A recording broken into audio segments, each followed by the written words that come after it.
नर्मदा नदी के हर पत्थर में है शिव, आखिर क्यों नर्मदा का कंकर सदा ही शंकर? कारण जानिए।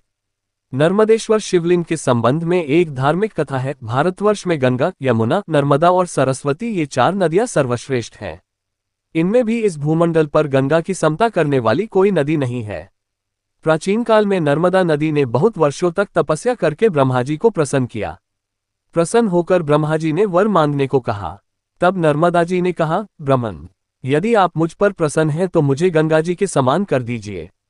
ब्रह्मा जी ने मुस्कुराते हुए कहा, यदि कोई दूसरा देवता भगवान शिव की बराबरी कर ले, कोई दूसरा पुरुष भगवान विष्णु के समान हो जाए, कोई दूसरी नारी पार्वती जी की समानता कर ले और कोई दूसरी नगरी काशीपुरी की बराबरी कर सके तो कोई दूसरी नदी भी गंगा के समान हो सकती है। ब्रह्मा जी की बात सुनकर नर्मदा उनके वरदान का त्याग करके काशी चली गईं और वहां पिलपिला तीर्थ में शिवलिंग की स्थापना करके तप करने लगी। भगवान शंकर उन पर बहुत प्रसन्न हुए और वर मांगने के लिए कहा। तब नर्मदा ने कहा, भगवान, तुच्छ वर मांगने से क्या लाभ, बस आपके चरण कमलों में मेरी भक्ति बनी रहे। नर्मदा की बात सुनकर भगवान शंकर बहुत प्रसन्न हो गए और बोले, नर्मदे, तुम्हारे तट पर जितने भी प्रस्तरखंड पत्थर हैं वे सब मेरे वर से शिवलिंग रूप हो जाएंगे।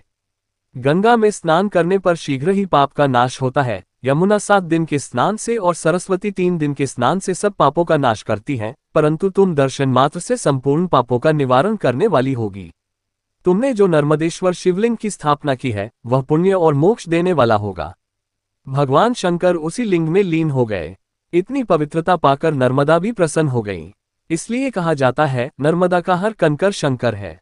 जय शिव शंकर।